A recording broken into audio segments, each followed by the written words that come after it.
না না দিদি আপনি হ্যাঁ এই পাশে একটু সবাই দাঁড়া দেখি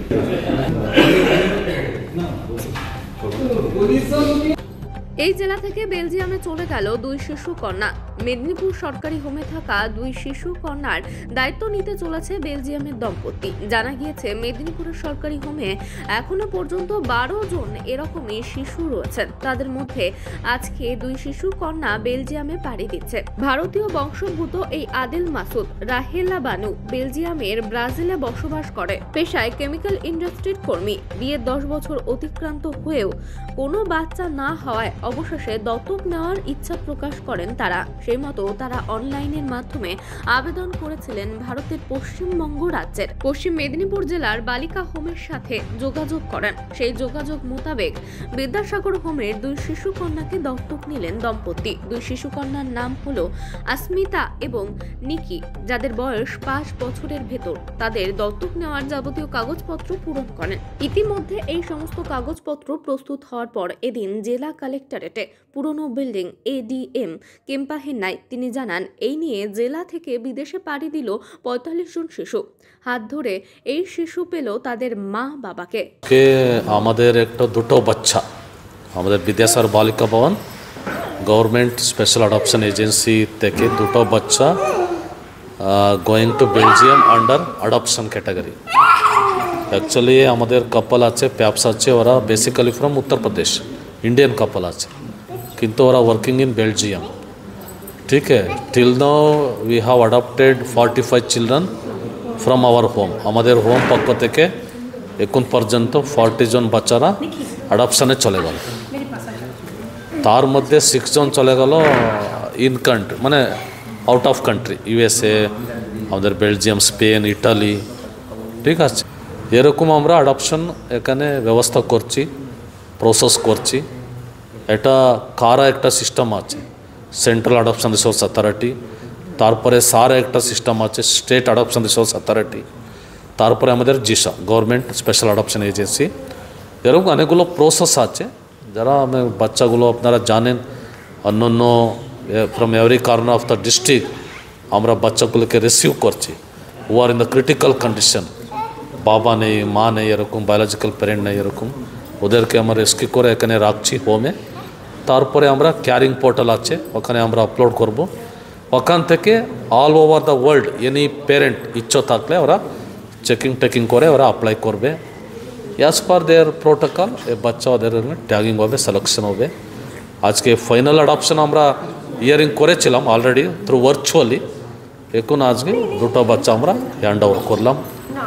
এটা DM sir as per direction এসব কাজগুলো চলছে। Specially DM sir is very interested, is very passion in respect to child rights, children protection, home, child care institution নিয়ে উনি ওয়ান্স ইন এ উইক 1 ঘন্টা 1.5 ঘন্টা নিয়ে উনি রিভিউ করছে। ঠিক, উনিও অনেক ইনফরমেশন পেয়েছে, ও বাচ্চাগুলি কোথায় আছে, রেস্কিউ করতে হবে, তারপরে উনি আমাকে দেবে, আমরা রেস্কিউ করে দেবো। আজকে খুবই ভালো আমাদের প্যাপস এসেছে। ঠিক আছে, ওরা আজকে থাকবে, কালকে ওরা দিল্লি যাবে। এই দুই শিশু গত 1.5 বছর ধরে বিদ্যাসাগর বালিকা হোমে বড় হচ্ছিল। এদিন এই ছোট্ট অনুষ্ঠানে উপস্থিত ছিলেন অতিরিক্ত জেলা শাসক কেম্পাহেন্নায় বেলজিয়ামের দম্পতি এবং বিদ্যাসাগর বালিকা হোম কর্তৃপক্ষ। जब आप एडॉप्शन प्रोसेस शुरू करते हैं अंतर्राष्ट्रीय स्तर पर, तो पहली एप्लीकेशन आपकी किसी सेंटर पे नहीं जाती है, वो सेंट्रल एडॉप्शन रिसोर्स एजेंसी के तहत पूरे नेशनल पूल में जाती है। तो तब तक हमारे पास कोई चॉइस नहीं था कि यहाँ से करें या कहीं और से। लेकिन जो सेंटर काफ़ी ज़्यादा एक्टिव होते हैं, जो काफ़ी अपनी तरफ से इनिशिएटिव लेते हैं कि वो बच्चों की फ़ाइल कंप्लीट कर दें, सारे डॉक्यूमेंट टाइम पे अपलोड कर दें, उनकी फ़ाइल और ज़्यादा जल्दी मूव हो जाती है। तो वो यहाँ के सेंटर की काफ़ी एक्टिव होने के कारण इनकी फाइल्स, इनका प्रपोजल पहले हम लोगों को आया।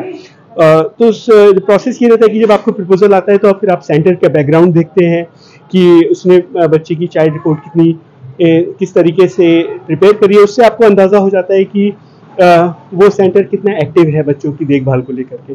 जब हम लोगों ने विद्यासागर बालिका भवन की रिपोर्ट देखी और जो उन्होंने निखी और अस्मिता की जो पूरी डिटेल्स भेजी, वो हम लोगों को काफ़ी मतलब प्रभावशाली लगी। ये लिखा कि उसमें हर तरीके का डिटेल है, पूरा वो है। तो हम लोगों ने तुरंत ही उस प्रपोज़ल को एक्सेप्ट कर लिया और इसीलिए हम इस सेंटर में वो एडॉप्शन प्रोसेस शुरू कर पाए। शादी के कितने साल हुआ आपका? हम लोगों की शादी को 10 साल हो गए। कोई बेबी नहीं है? नहीं, हम लोग शुरू से ही एडॉप्शन चाहते थे। हम लोग मैसेज क्या है, क्या मैसेज देते हैं? कोई भी मैसेज नहीं है। इसको देखिए, मेरा मानना है कि आपको एडॉप्शन को बहुत से लोग समझते हैं कि वो किसी पर एहसान कर रहे हैं या वो चैरिटी के लिए कर रहे हैं। मेरा और मेरी पत्नी का ये मानना है कि आपको एहसान या चैरिटी करनी है तो उसके बाकी भी तरीके हैं। आप बच्चा चैरिटी के तौर पे नहीं पाल सकते। बच्चा आप तभी पाल सकते हैं जब आप उसको अपना बच्चा ना कि समझें बल्कि पूरी तरीके से माने, है ना। तो हमारा कोई ये सब इंटेंशन नहीं था। हमारा इंटेंशन सिंपली ये था कि हम बच्चों को बड़ा करना चाहते हैं, हमें पालने में ज़्यादा इंटरेस्ट है। बायोलॉजिकल भी उसका एक अलग एक्सपीरियंस है जो लोग लेना चाहते हैं। इसमें उस एक्सपीरियंस में हमको इतनी दिलचस्पी नहीं थी।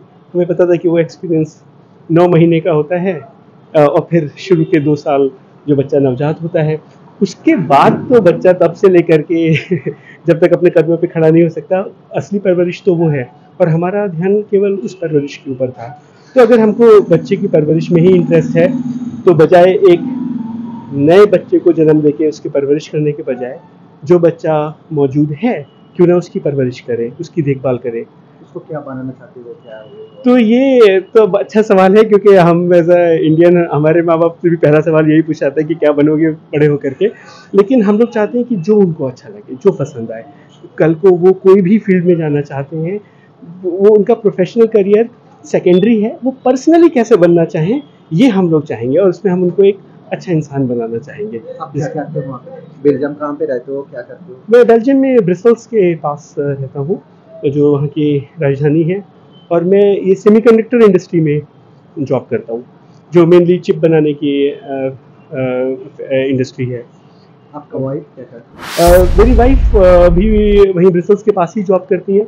वो एक सप्लाई चेन मैनेजर है, तो वो मेनली मैनेजमेंट के फील्ड में है। क्या नाम आपका? मेरा नाम आदिल मसूद है और मेरी वाइफ का नाम राहिला बानो।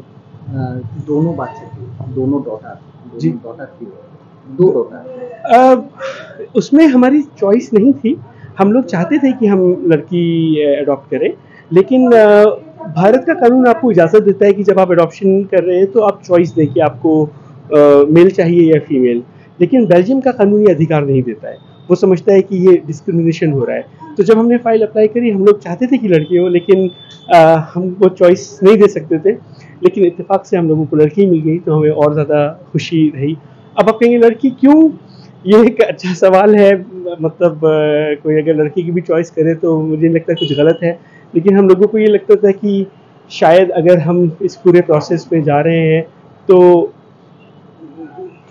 एक एट रिस्क चाइल्ड ही होता है, कोई उसमें वो नहीं है। लेकिन अगर वो एट रिस्क चाइल्ड गर्ल है तो उसके लिए रिस्क और ज़्यादा बढ़ा हुआ होता है। तो शायद थोड़ा सा बेहतर होगा कि अगर हम एक लड़की अडॉप्ट करें। और वैसे भी अगर आप भारत के आंकड़े देखें तो यहाँ पर अडॉप्शन के लिए जो बच्चे अवेलेबल हैं उसमें लड़कियाँ ज़्यादा हैं, है ना, बजाय लड़कों के। If I am not wrong, around 60% are female child, then 40% are male child.